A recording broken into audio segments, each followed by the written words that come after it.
é pastor da Igreja Lagoinha Savassi, em Belo Horizonte. É casado com Lisa Coimbra, pai de Luca, e juntos estão esperando o segundo filho. Sua igreja é contextualizada com a cultura local, substituindo uma antiga boate.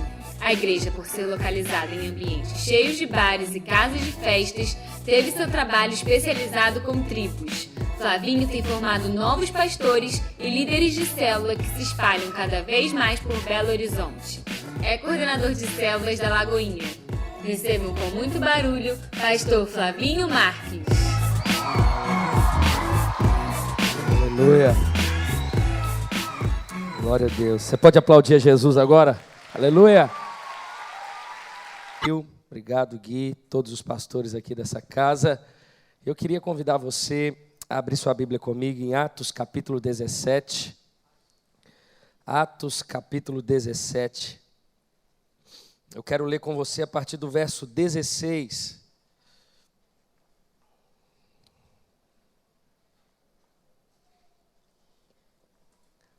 Atos capítulo 17, a partir do verso 16.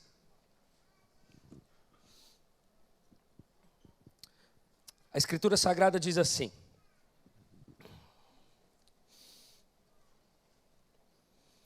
enquanto esperava por eles em Atenas, Paulo ficou profundamente indignado ao ver que a cidade estava cheia de ídolos.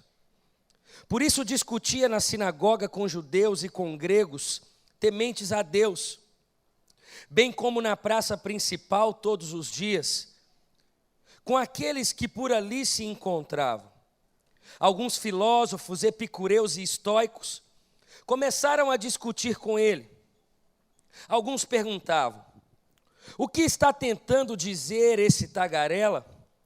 Outros diziam: parece que ele está anunciando deuses estrangeiros, pois Paulo estava pregando as boas novas a respeito de Jesus e da ressurreição. Então o levaram a uma reunião do Areópago, onde lhe perguntaram: podemos saber que novo ensino é esse que você está anunciando? Você está nos apresentando algumas ideias estranhas e queremos saber o que elas significam. Todos os atenienses e estrangeiros que ali viviam não se preocupavam com outra coisa senão falar ou ouvir as últimas novidades. Então, Paulo levantou-se na reunião do Areópago e disse: atenienses, vejo que em todos os aspectos vocês são muito religiosos, pois andando pela cidade, observei cuidadosamente seus objetos de culto e encontrei até um altar com esta inscrição: ao Deus desconhecido. Ora, o que vocês adoram, apesar de não conhecerem, eu lhes anuncio. O Deus que fez o mundo e tudo que nele há é o Senhor dos céus e da terra, e não habita em santuários feitos por mãos humanas. E ele não é servido por mãos de homens como se necessitasse de algo, porque ele mesmo dá a todos a vida, o fôlego e as demais coisas. De um só fez ele todos os povos, para que povoassem toda a terra, tendo determinados tempos anteriormente estabelecidos, e os lugares exatos em que deveriam habitar. Deus fez isso, para que os homens o buscassem e talvez, tateando, pudessem encontrá-lo, embora não esteja longe de cada um de nós, pois nele vivemos, nos movemos e existimos. Como disseram alguns dos poetas de vocês, também somos descendência dele. Assim, visto que somos descendência de Deus, não devemos pensar que a divindade é semelhante a uma escultura de ouro, prata ou pedra, feita pela arte e imaginação do homem. No passado, Deus não levou em conta essa ignorância, mas agora ordena que todos, em todo lugar, se arrependam, pois estabeleceu um dia em que há de julgar o mundo com justiça, por meio do homem que designou, e deu provas disso a todos, ressuscitando-o dentre os mortos. Quando ouviram sobre a ressurreição dos mortos, alguns deles zombaram e outros disseram: A esse respeito, nós o ouviremos outra vez. Com isso, Paulo retirou-se do meio deles. Alguns homens juntaram-se a ele e creram. Entre eles estava Dionísio, membro do Areópago, e também uma mulher chamada Damares, e outros com eles. Pai, a leitura bíblica por si só já fala tanto conosco, mas continue falando também no decorrer dessa noite. Obrigado, Senhor, pela oportunidade de pregar a Tua palavra, de exaltar o Teu Filho Jesus, e já devolvemos a Jesus toda a honra, toda a glória e todo o louvor dessa noite, em nome de Jesus. Amém. Eu quero compartilhar uma mensagem com você que eu tenho refletido muito sobre algumas coisas, mas grande parte sobre o que o Davi pregou, sobre a diferença que não fazemos. Cresce o número de evangélicos, mas cresce o número da criminalidade, de suicídios, enfim. O texto bíblico, nós vamos nos ater aqui em Atos capítulo 17, mas eu quero trazer um contexto para que você entenda aonde o Senhor quer nos levar nessa noite. A Escritura Sagrada diz que em Atos capítulo 15, Paulo participa de um concílio, chamado Concílio de Jerusalém. Quando Paulo sai desse concílio, Atos capítulo 16, impelido pelo Espírito de Deus, a Bíblia diz que ele chega numa cidade, a cidade de Filipos. Você sabe muito bem da história, ali ele para conversar com algumas mulheres que estavam lavando roupa. No decorrer do dia, ele expulsa um demônio de uma mulher que tinha um espírito de adivinhação. Ele é preso por causa disso, Paulo e Silas na prisão. Por volta de meia-noite, ele está ali cantando louvor. Vem como terremoto, resumo da história. O carcereiro se prostra diante de Paulo, se converte. Paulo vai na casa da família do carcereiro, toda a família se converte e ali nasce a igreja naquela cidade. Quando Paulo sai daquela cidade, ele vai para Tessalônica, um lugar onde ele fica 3 sábados, pregando na sinagoga, e 3 sábados foi suficiente para que algumas pessoas se convertessem. Quando Paulo sai dali, porque ele sai fugido, senão seria morto, Paulo passa em Bereia, e de Bereia ele chega em Atenas. De Atenas ele vai para Corinto, de Corinto para Éfeso, mas eu quero parar com você em Atenas. Quem era Atenas? Atenas era a capital intelectual do mundo, a terra de Sócrates, de Platão, de Aristóteles. Atenas tinha uma rica tradição filosófica, era uma cidade gloriosa com lindos monumentos, mas da mesma forma que era linda e gloriosa, era cega e idólatra. Era nessa cidade que Paulo tinha acabado de chegar. A grande diferença é que Paulo não chega naquela cidade como um turista, mas ele chega diante de uma missão. A primeira pergunta que o Senhor nos faz nessa noite: qual a sua missão? Quando Paulo chega em Atenas, a Escritura Sagrada diz que ele ficou indignado com a idolatria daquela cidade. Qual a sua indignação? Paulo, ainda que chegando em Atenas, ainda que seja uma cidade gloriosa, linda, com lindos monumentos, Paulo poderia chegar naquela cidade e naqueles monumentos como um turista, tirar uma selfie. Mas Paulo não chega em Atenas como turista, ele chega diante de uma missão. Sabe por que não vivenciamos transformação social? Sabe por que cresce o número de evangélicos, mas não há uma mudança social em nenhuma área da sociedade? Porque tem muito crente achando que é turista na cidade dos deuses. Tem muito crente com comportamento de turista, aonde deveria ter propósito, missão, saber aonde quer chegar. Deus, Ele não nos chamou para brincar de ser igreja. Existe uma missão para nós. Estamos aqui numa conferência de carnaval. Belo Horizonte, o carnaval voltou como nunca. O Rio de Janeiro está completamente parado por causa do carnaval. Qual a nossa missão? O nosso comportamento como crente hoje é de um turista ou é de alguém que entendeu que para transformar uma sociedade somente por meio do Evangelho de Jesus Cristo? A Bíblia nos diz que Paulo, indignado, um homem comum como eu e você, cheio do Espírito de Deus, cheio de conhecimento de Jesus, cheio de vontade de expor uma verdade que havia transformado a sua história, a sua vida. A Bíblia diz que Paulo chega em Atenas, uma cidade com mais de 30 mil deuses. A Bíblia diz que a primeira coisa que Paulo faz é pregar dentro de uma sinagoga.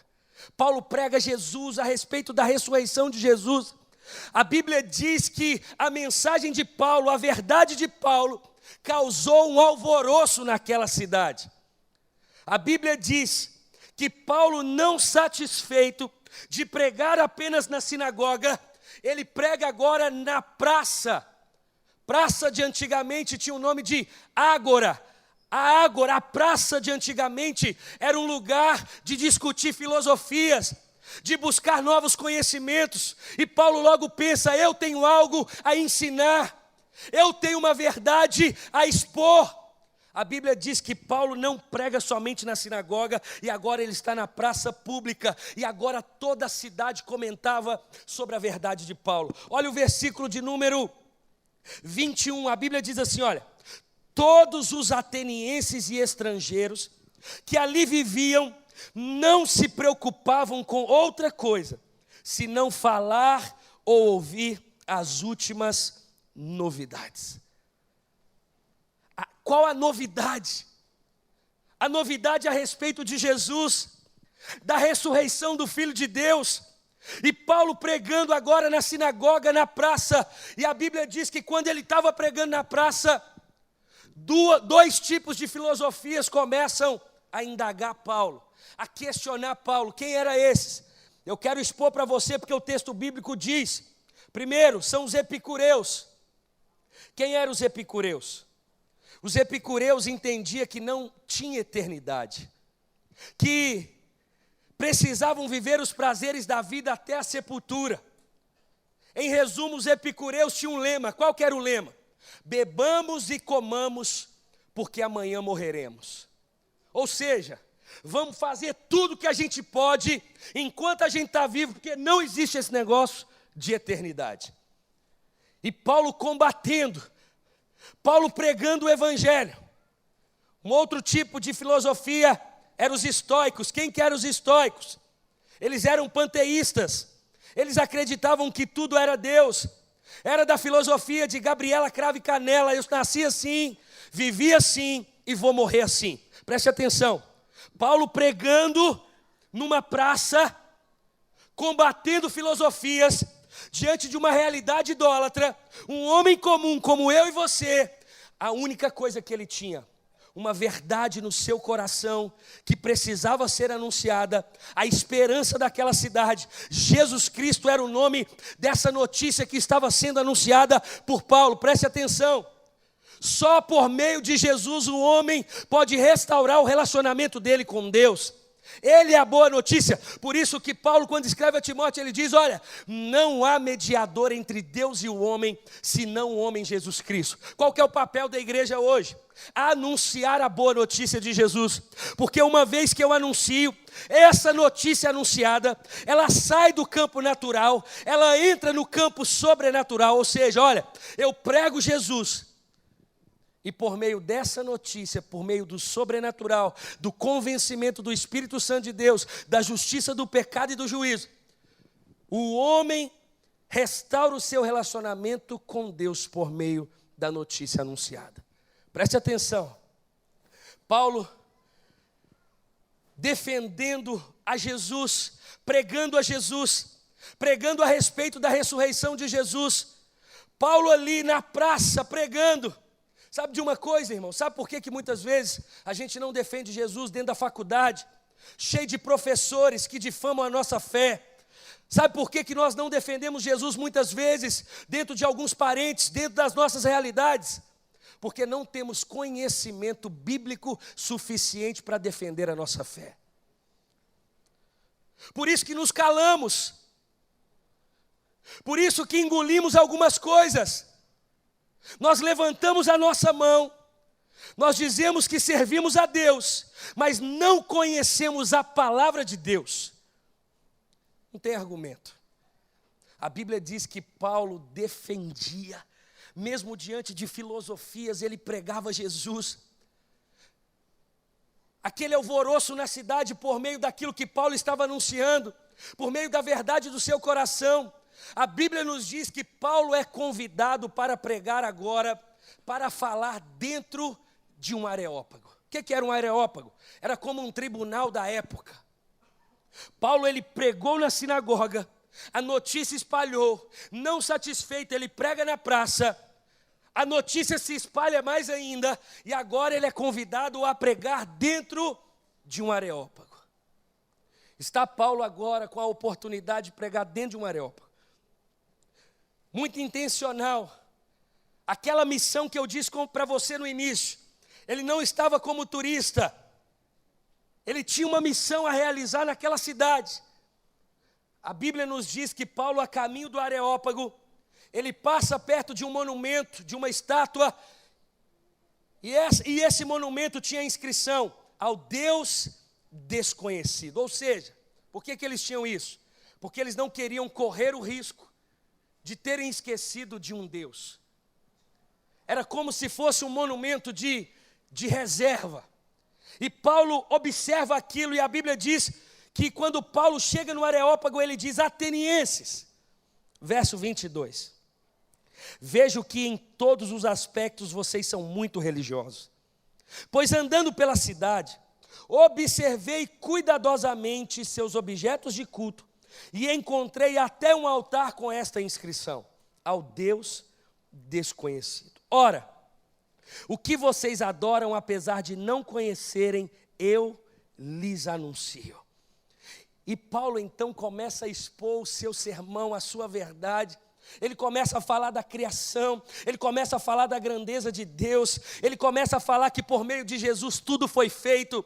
Paulo agora pregando dentro de um tribunal, dentro do areópago, pregando, falando do amor de Jesus, pregando sobre a ressurreição, inconformado com a situação de idolatria daquela cidade, cheio do Espírito de Deus, cheio de verdade no seu coração, indignado com a realidade na qual ele vivia.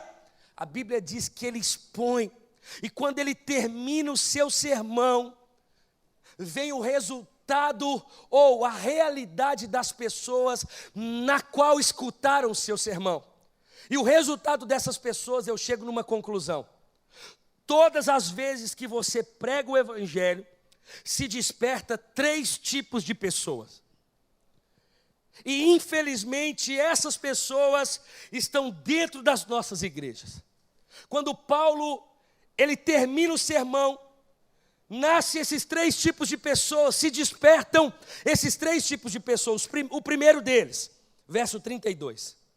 Quando ouviram sobre a ressurreição dos mortos, alguns deles zombaram. O primeiro público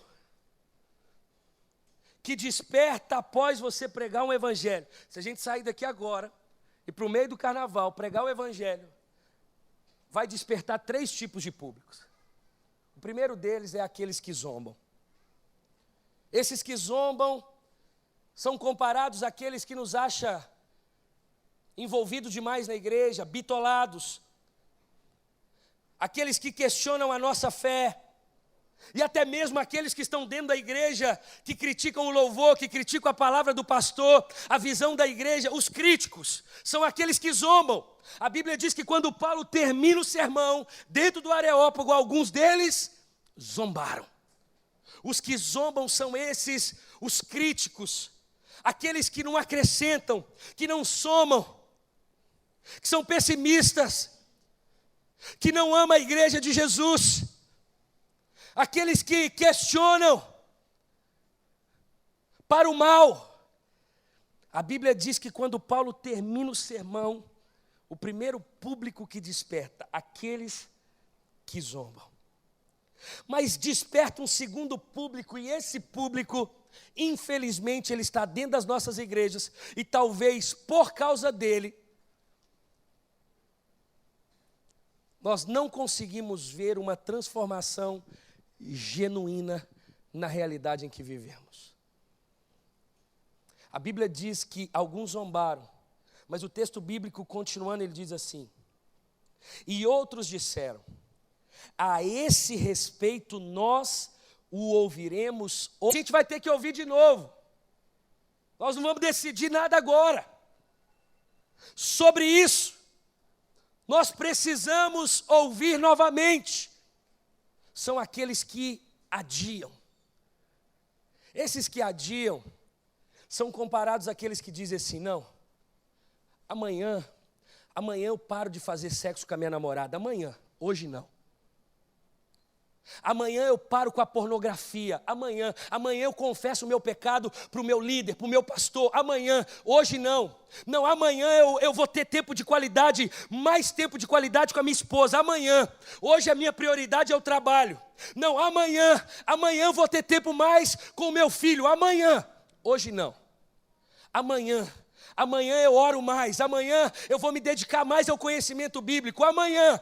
Hoje não. Não, amanhã eu começo a dizimar na casa de Deus. Amanhã, hoje não. A Bíblia diz que alguns zombam, mas alguns adiam. Não, amanhã eu me torno um líder de um pequeno grupo. Não, amanhã eu me envolvo mais na igreja local.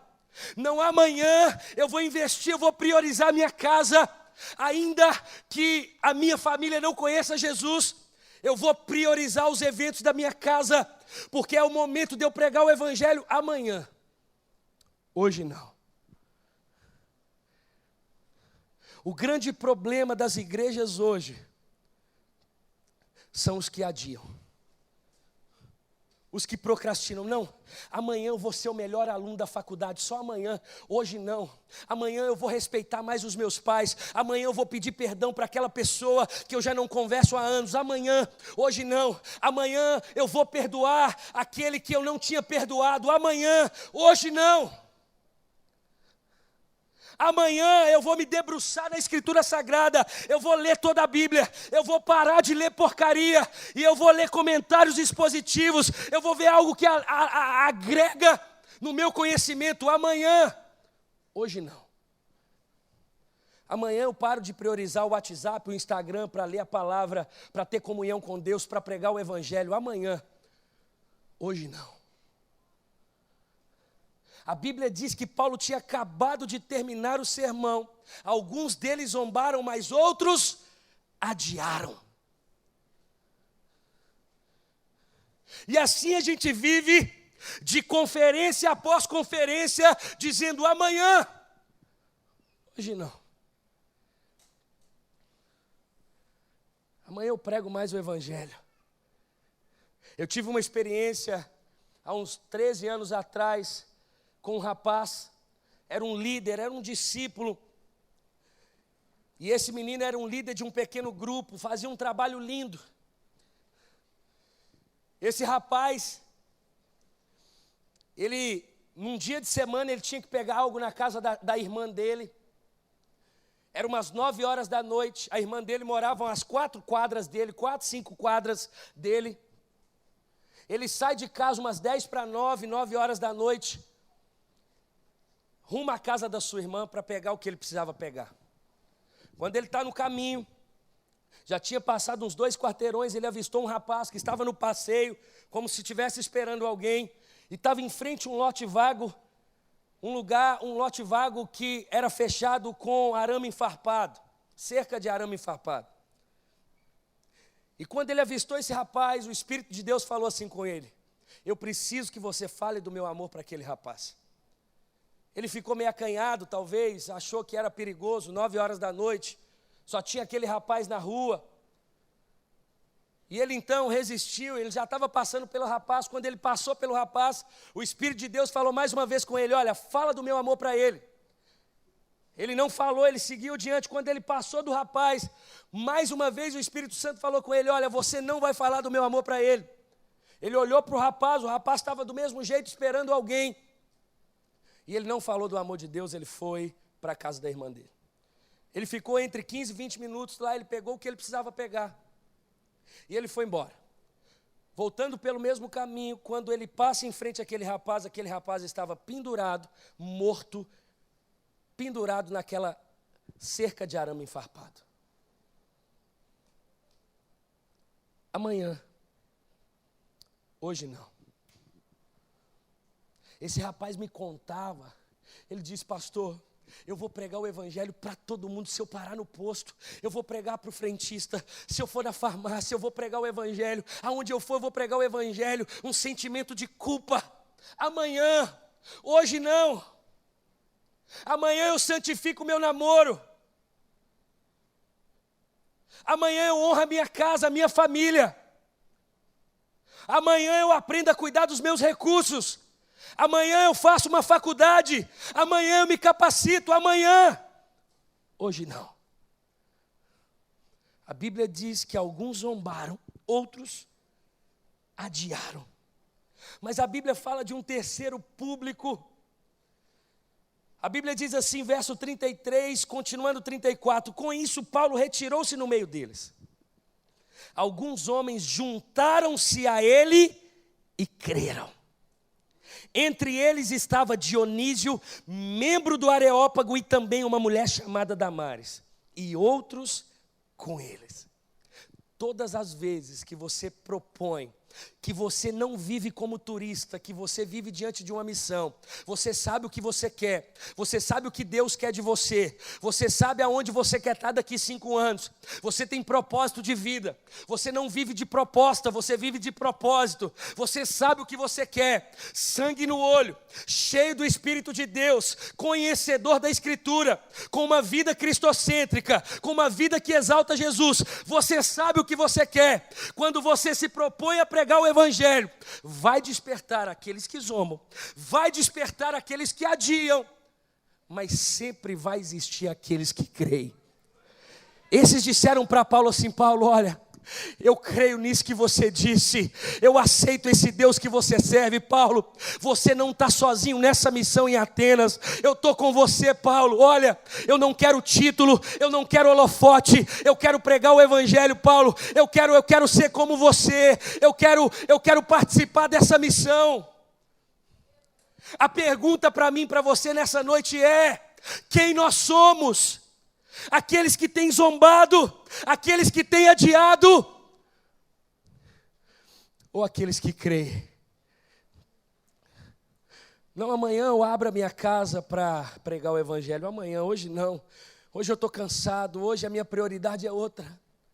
E a gente vai de desculpa atrás de desculpa. O tanto de jovem que é líder de célula, faz um trabalho maravilhoso, passa na faculdade e fala: não, agora a minha prioridade é a faculdade. Eu não estou dizendo que você não deva priorizar coisas. Eu estou dizendo que tem coisa que Deus já mandou fazer. Tem coisa que não precisa de oração. Pastor, misericórdia, tudo a gente tem que colocar diante de Deus. Não. Tem coisa que você não precisa orar para fazer. Você não precisa chegar diante de Deus e falar: Senhor, olha, você me deixa fazer um jejum? Fala: Deus, olha, eu estou orando para ver se você me deixa pregar o evangelho na minha sala de aula. Você deixa, Deus? Deus, você me permite honrar os meus pais? Você me permite ter tempo de qualidade com a minha esposa? Deus, você me permite? Tem coisa que não precisa orar, tem coisa que Ele já disse, tem coisa que a gente tem que sair do campo da teoria e entrar no campo da prática. É fazer.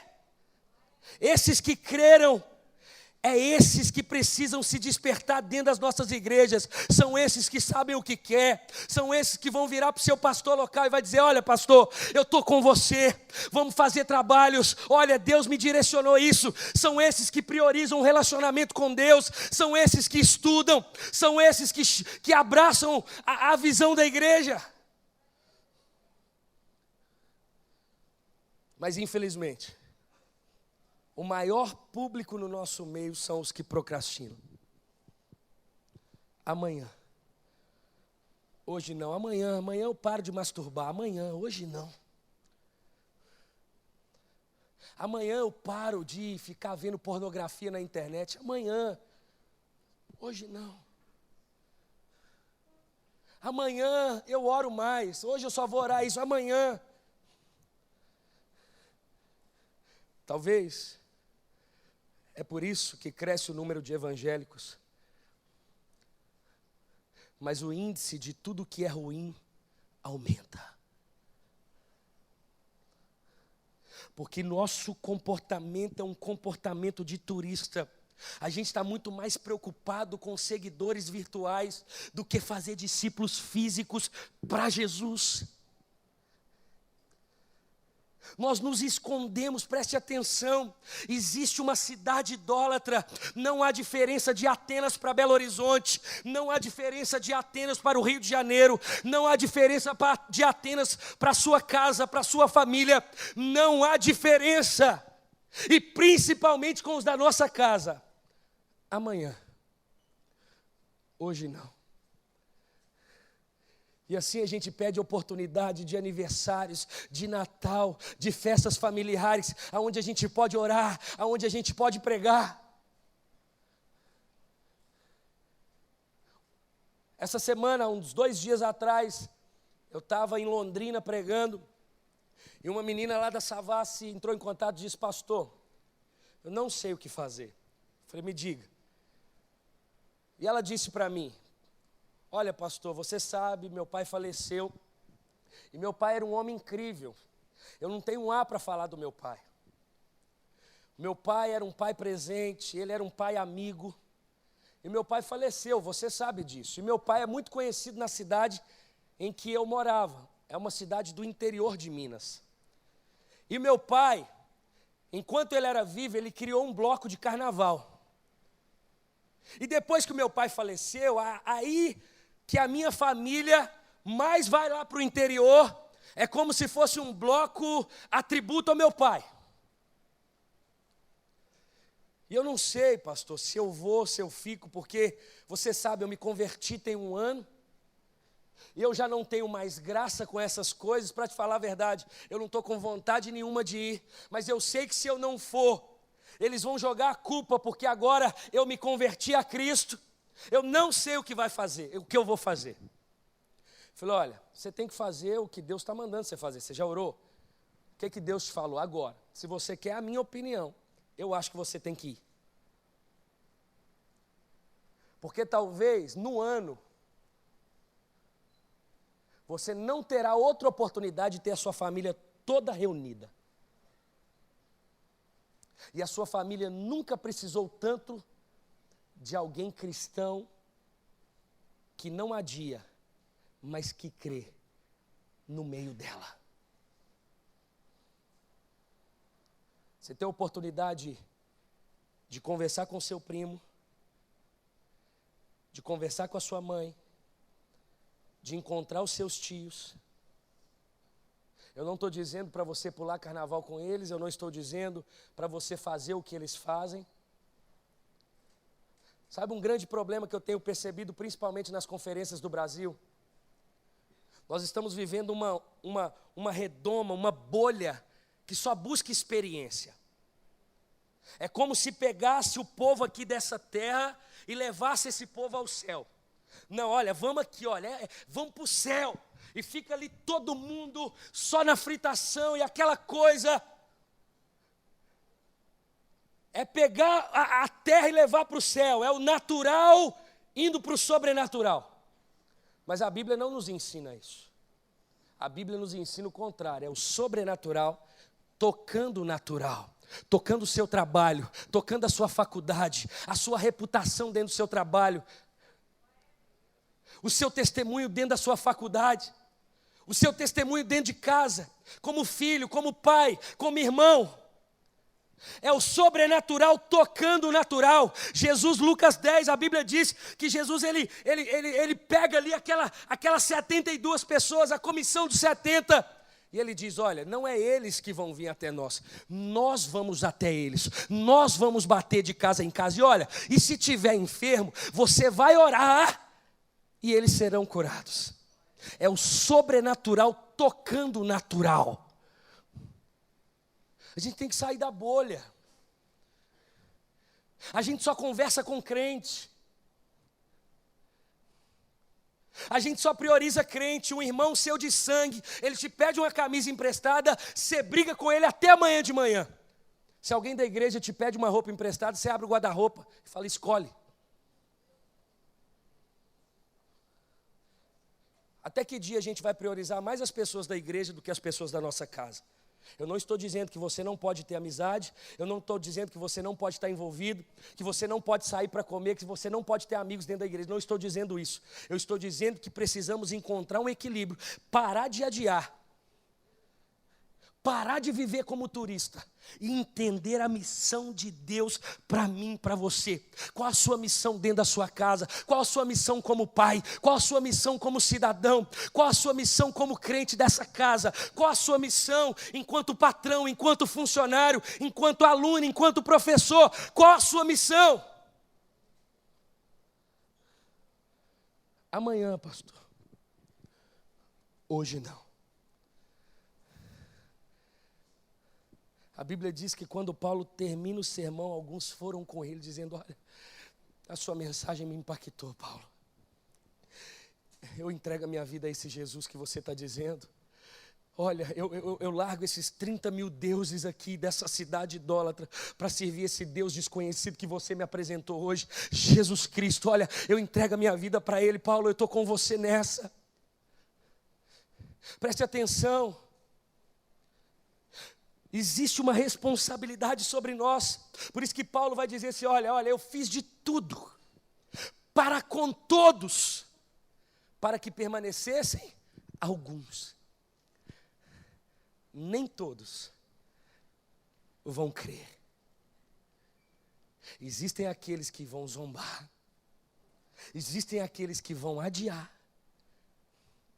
Mas sempre vai existir aqueles que vão crer. Aqueles que vão falar, olha, obrigado por me apresentar a Jesus.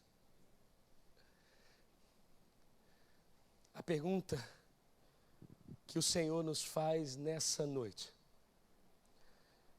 quem nós somos? Os que zombam, os que adiam ou os que creem? Quem nós somos? Turistas ou entendemos a missão sobre a nossa vida? Um homem comum, ele chega numa cidade tão necessitada de Jesus quanto a sua. Ele só tinha uma coisa: Jesus Cristo.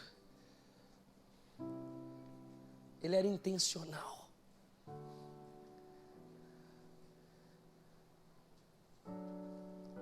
A gente precisa acordar, irmãos. Parar de viver de método, de confusão. Como pastor, eu tenho 10 anos que eu sou pastor. A energia que eu gasto para resolver conflito de crente com crente, você não imagina. A gente poderia estar gastando essa energia pregando o evangelho, estudando mais, trabalhando melhor, se capacitando melhor, e a gente está preocupado, olha, com a roupa do irmão. Até que dia?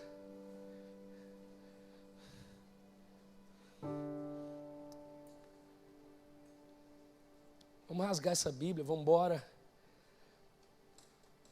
Deus ele não nos chama para perder tempo. Pelo contrário, Ele diz assim, olha, para aqueles 70, Ele disse, olha, antes de vocês irem, eu preciso falar um negócio com vocês. Vocês estão num número reduzido para o tamanho da obra. São poucos, mas são os que a gente tem. Os que creem, a Bíblia falou, são poucos. A maioria zombou, a maioria falou amanhã. É o que Jesus disse, olha, vocês têm que visitar uma comunidade inteira, e só são 70 pessoas. A obra é grande, poucos são os trabalhadores. Para eles, Jesus instruiu antes da missão. eu e você, nós já estamos nela. Não é amanhã, é hoje.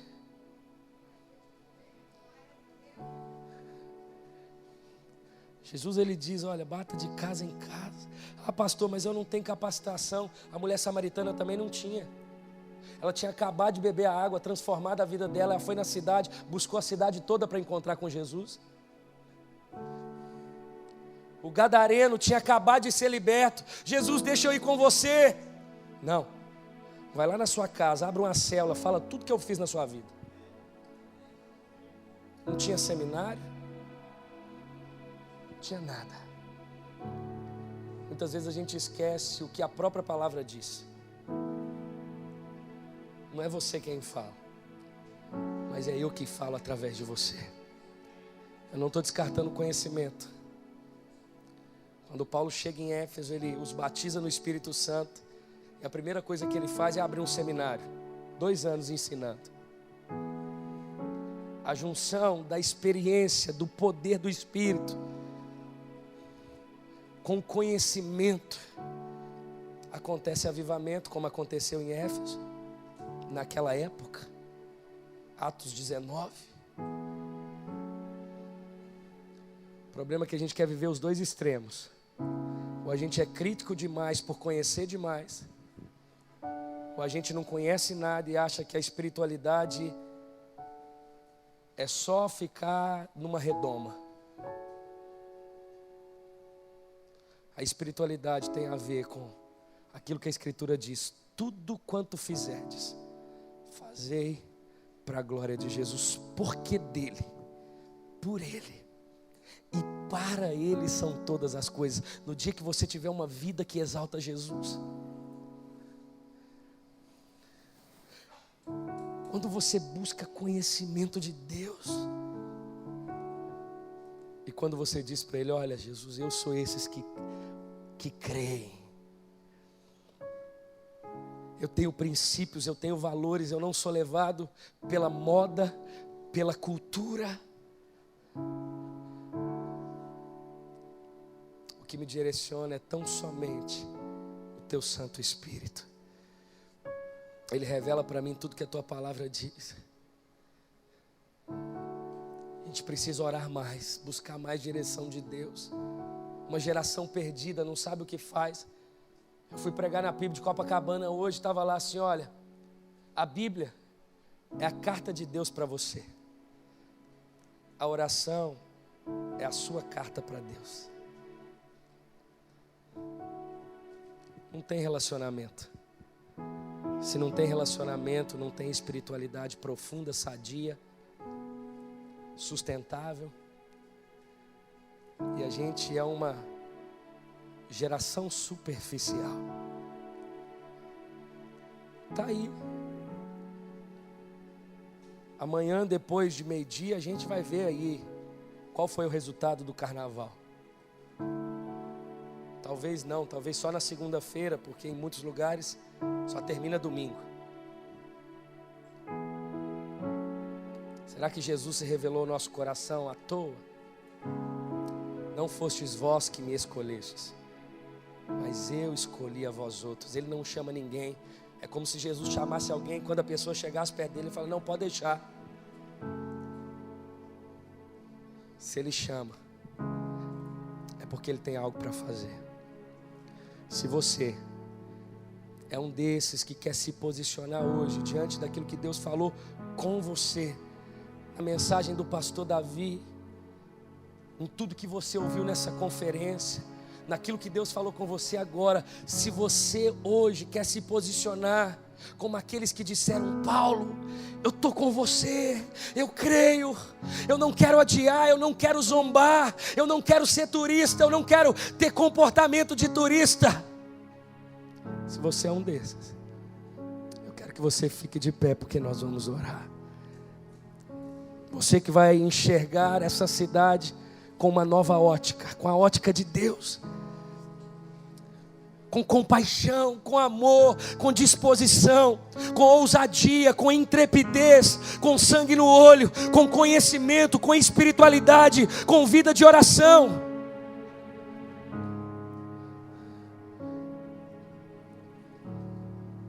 Feche os seus olhos aonde você está.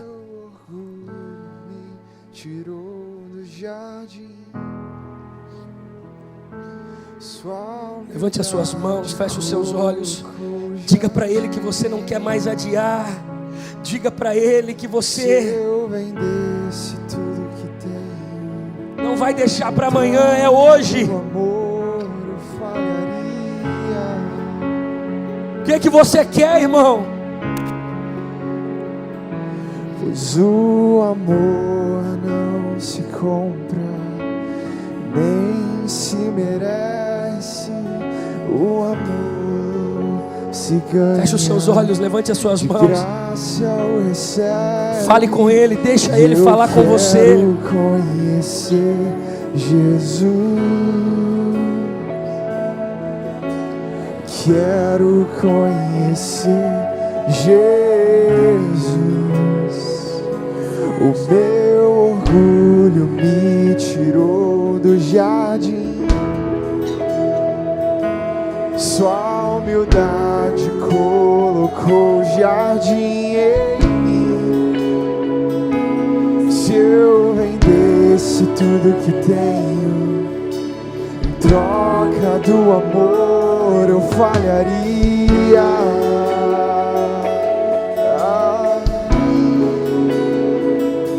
Pois o amor não se compra, nem se merece. O amor se ganha, de graça o recebe. E eu quero conhecer Jesus. Quero conhecer Jesus. Ser achado, quero conhecer Jesus. Quero conhecer Jesus e ser achado. Quero conhecer Jesus.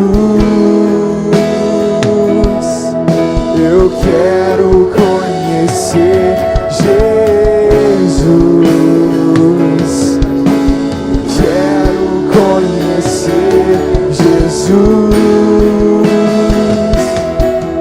Eu quero conhecer Jesus. O meu amado é o mais belo entre milhares e milhares. O meu amado é o mais belo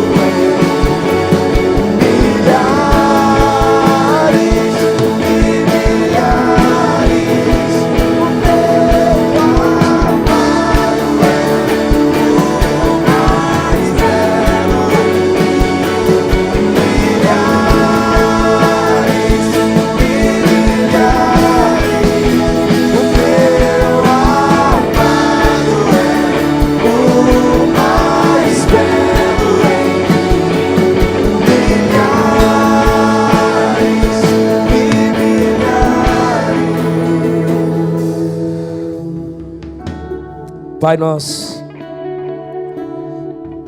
diante de tudo que o Senhor falou conosco nessa noite, não podemos responder de outra forma senão dizer que eis-nos aqui, Pai. Chega de comodismo, de superficialidade. Chega, meu Pai, de viver em cima do muro, de viver uma religiosidade. Chega, meu Pai, de tampar os nossos olhos diante da realidade em que nós vivemos, em nos esconder atrás de algumas máscaras. mas que haja posição por parte nossa nessa noite, Pai. Que a nossa casa seja tocada pelo Senhor através de nós. Que a nossa realidade de trabalho seja tocada. Que a nossa universidade, que os nossos estudos, que os nossos relacionamentos pessoais e interpessoais sejam tocados pelo Senhor. Nós não vamos adiar mais. É hoje que o Senhor espera uma geração posicionada, estudiosa, conhecedora de oração, de relacionamento íntimo. Uma geração que sabe falar, que sabe conversar, educada, honrosa. É hoje, Pai, não é amanhã, é hoje. Você pode levantar suas mãos e declarar o nome dEle. Isso. Feche os seus olhos, levante as suas mãos.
Feche os seus olhos, coloque a sua mão sobre o seu coração. Todos, sem exceção, feche os seus olhos. Eu não sei como você entrou aqui nessa noite. Eu não sei sua realidade de vida, mas eu sei o que Deus pode fazer em você e através de você. Talvez você entrou aqui nessa noite e você nunca entregou a sua vida a Jesus. Talvez você entrou aqui nessa noite, um dia você conheceu, ou talvez você nasceu num berço evangélico, mas no meio da caminhada você se perdeu, se esfriou. E nessa noite o Senhor te chama a uma reconciliação. Eu não sei qual a sua realidade, eu sei que hoje você precisa entregar ou se reconciliar com o Filho de Deus. Com seus olhos fechados, com a sua mão sobre o coração, com a sua cabeça curvada, eu queria que todos repetissem uma oração comigo. Todos. Repita comigo dizendo: Senhor Jesus. Diga mais forte: Senhor Jesus, nessa noite eu entendo que não posso dar um passo sequer se o Senhor não estiver comigo. Por isso eu entrego toda a minha vida ao Senhor e confesso Jesus Cristo como meu Senhor e Salvador. Diga: eu que andei distante, me afastei, arrependido eu volto, na certeza de que Jesus me recebe de braços abertos. Eu faço essa oração de entrega e de reconciliação, em nome do Pai, do Filho e do Espírito Santo. Amém. Continue com seus olhos fechados, todos. Talvez você fez essa oração pela primeira vez, ou talvez um dia você fez, mas se perdeu, e nessa noite você precisa se reconciliar com Ele. Eu vou contar até 3, Quando eu contar até 3, você vai levantar uma de suas mãos. Você que foi tocado, ministrado pelo Senhor nessa noite, a ponto de você entregar sua vida a Jesus ou se reconciliar com Ele. Não é amanhã, é hoje. É hoje que o Senhor te chama. Se você fez essa oração pela primeira vez, entregando a sua vida ou se reconciliando com Ele, quando eu contar até 3, faça um sinal com a sua mão para que eu possa orar por você, para que eu possa orar com você. 1, 2, 3, levante a sua mão, isso. Deus te abençoe, Deus te abençoe, Deus te abençoe, Deus te abençoe. Fica com a mão levantada, Deus te abençoe, Deus te abençoe, Deus te abençoe. São muitas mãos levantadas. Você que levantou sua mão, eu preciso orar por você. Levante a sua mão. Você que levantou a sua mão, sem constrangimento nenhum. Se tem alguém para ser envergonhado ou que tem que se envergonhar nessa noite, é o diabo, porque mais uma vez ele perdeu. Você que levantou a sua mão, saia do seu lugar e vem aqui à frente. Eu preciso orar por você. Você que levantou a sua mão, entregando a sua vida a Jesus ou se reconciliando com Ele, sai do seu lugar e vem aqui à frente. Isso, venha, venha. Você pode aplaudir o Senhor por essas pessoas? Sai do seu lugar, pode vir. Todos vocês que levantaram a mão, sai do seu lugar e vem aqui à frente. Aleluia. Pode chegar mais aqui por meio aqui, pode vir, pode vir. Arreda um pouquinho para cá, pode vir para cá, isso. Pode vir, pode vir. Preste atenção. Vocês que estão aqui, olha para mim, vocês. Há muitos anos atrás, eu estava aí aonde você está, entregando a minha vida a Jesus. Eu posso te dizer só uma coisa: minha vida nunca mais foi a mesma, nunca mais. Eu já tinha feito tantas coisas que não agrada a Deus, tentado preencher o vazio do meu coração com tantas coisas. No dia que eu entreguei verdadeiramente a minha vida a Jesus, nunca mais a minha vida foi a mesma. E nós vamos orar agora. Orar para selar esse momento, para que você conheça a igreja que vai cuidar de você, para que a gente possa cuidar de você e para que você entenda o projeto de Deus na sua vida. Feche os seus olhos mais uma vez, estenda suas mãos aqui à frente, nós vamos orar. Vocês que estão aqui à frente, feche os seus olhos.